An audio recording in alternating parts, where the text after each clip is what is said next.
Shalom family. Okay, here it is. I told you that I would show in scripture that there is no spiritual. I had someone, and I understand the new people. I understand those that have been doctrinated into Christian teaching, and they have no idea where this comes from, this word spiritual. And I showed before what is spiritual and what it's dealing with. Of course, it's dealing with slavery and the slave masters. I've already brought that out. For the new ones, you have to check that video out. This video here is to show and prove with scripture. There is no scripture proof of spiritual. I had a new person come to the channel and say, you are mixing, you're mixing spiritual things with natural things. You see, when they speak this is ignorance. And it's not the person's fault. It's not your fault. Someone led you astray. An enemy has came in. The scripture says an enemy has crept in and he's deceived the people. This is the enemy's job, is to deceive. So you believe in deception. And I know we have new teachers, we have the truth movement. Well, they carried the Christian foundation into their teaching, and now they're talking spiritual warfare, spiritual this, spiritual that.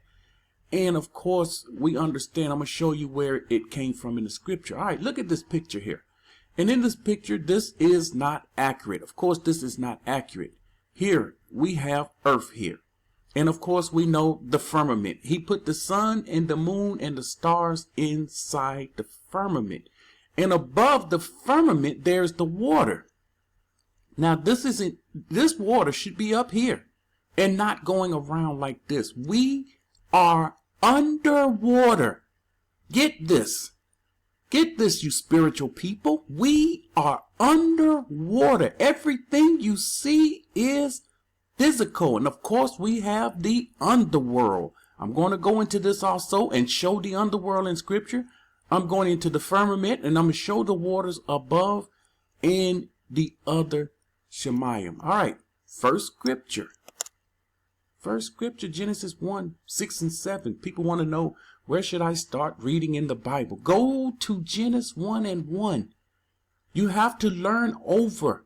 You have to go back to the beginning and start over, because we were screwed up.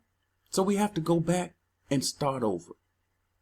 Then Yahuwah said, let there be a firmament. Remember, I told you, he did it. He spoke everything into existence. The ground you're walking on, it came by a spoken word. And he said, let there be a firmament in the midst of the waters. He hovered over the waters. And then what happens? You have the waters, and then the firmament and the waters, the firmament in the midst, in the middle of the waters. And let it divide the waters from the waters. We understand water went up. That's why it's called Shemayim. You see the importance of Aubrey? Shemayim. Shamayim. What's Shemayim? Shemayim is water. Even in Arabic, people don't want to relate Arabic to Aubrey, but they are sister language, brother-sister language. Mayim, in Arabic, water. You ask for Mayim, they know you want water. So they knew water was above. But here we go today. We don't understand water is above. We don't understand we're underwater. So Yahuwah made the firmament and divided the waters which were under the firmament from the waters which were above the firmament.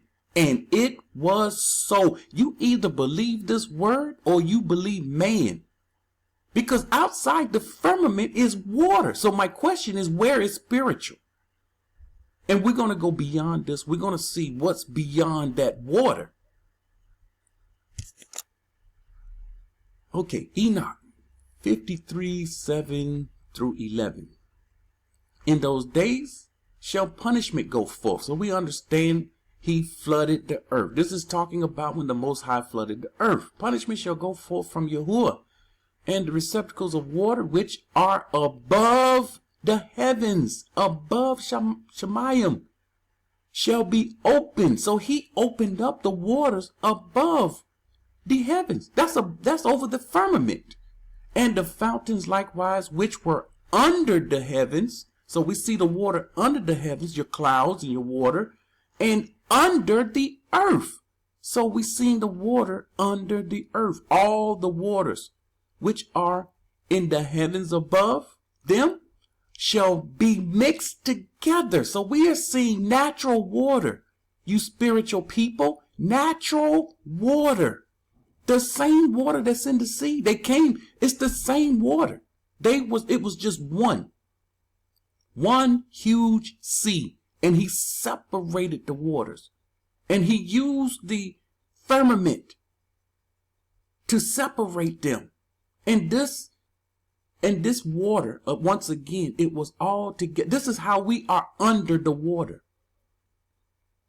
So the waters which was above heaven shall be the agent. The waters above is the agent above the firmament. And the waters which is under the earth shall be the recipient. And all, watch this, and all shall be destroyed upon the earth, and who dwell under the extremities of heaven. By this means shall they understand the iniquity which they have committed on earth, and by these means shall they perish. So these waters mixed together, and it flooded the whole earth. You wonder how the earth got flooded.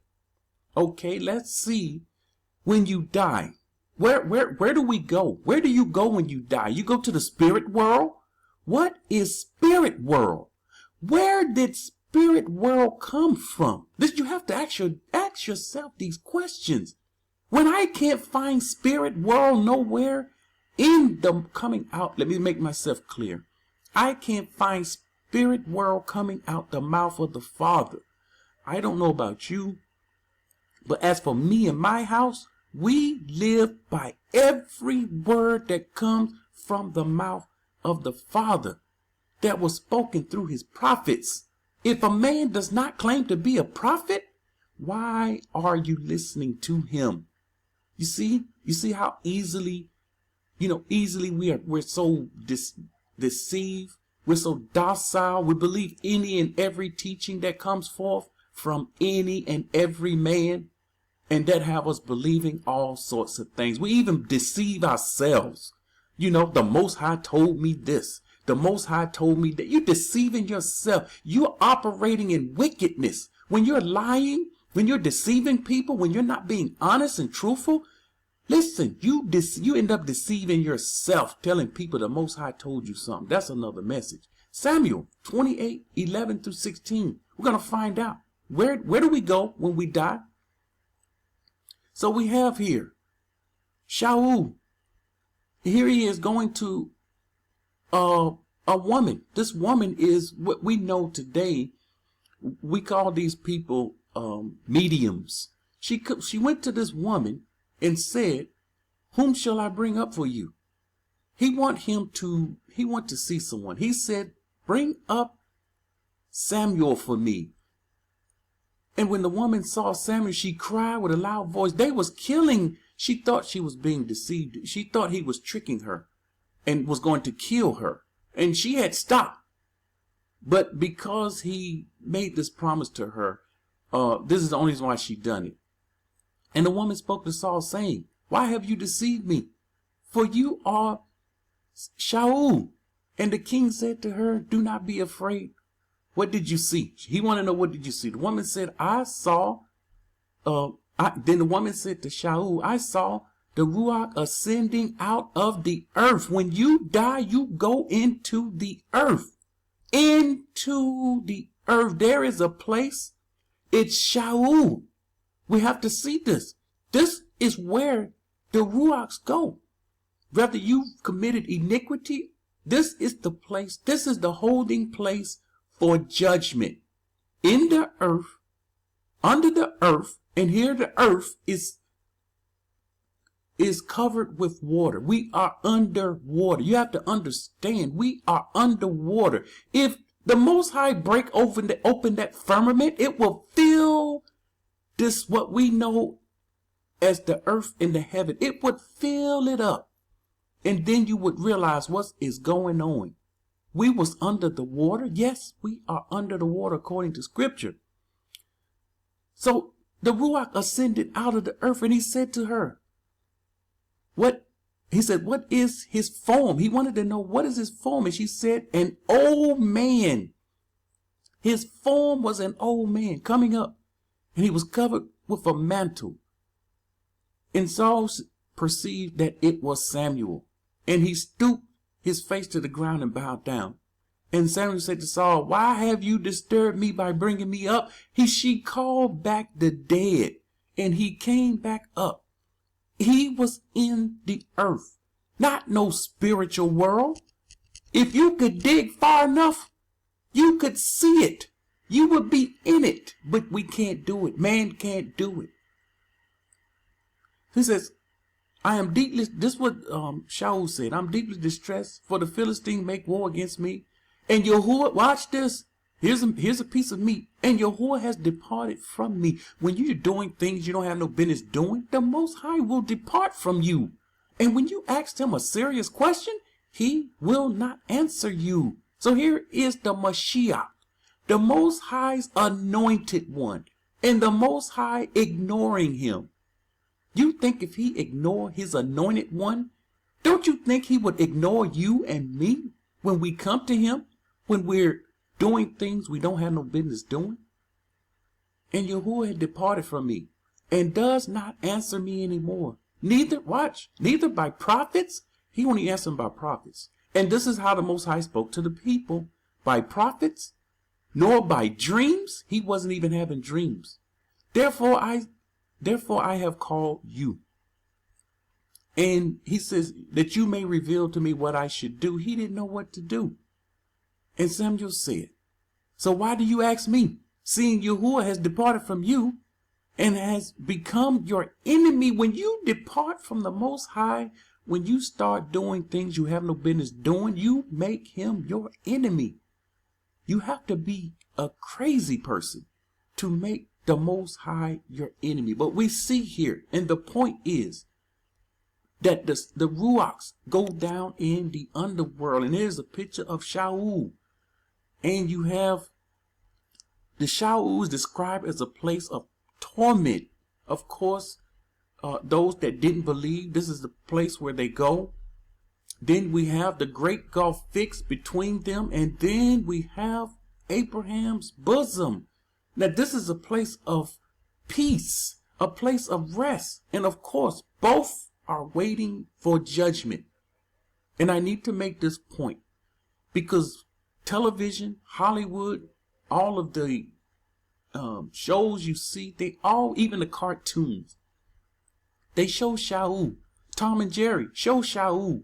Tom went to Shaul in the earth. They had that part right. He fell in a hole and he fell in earth.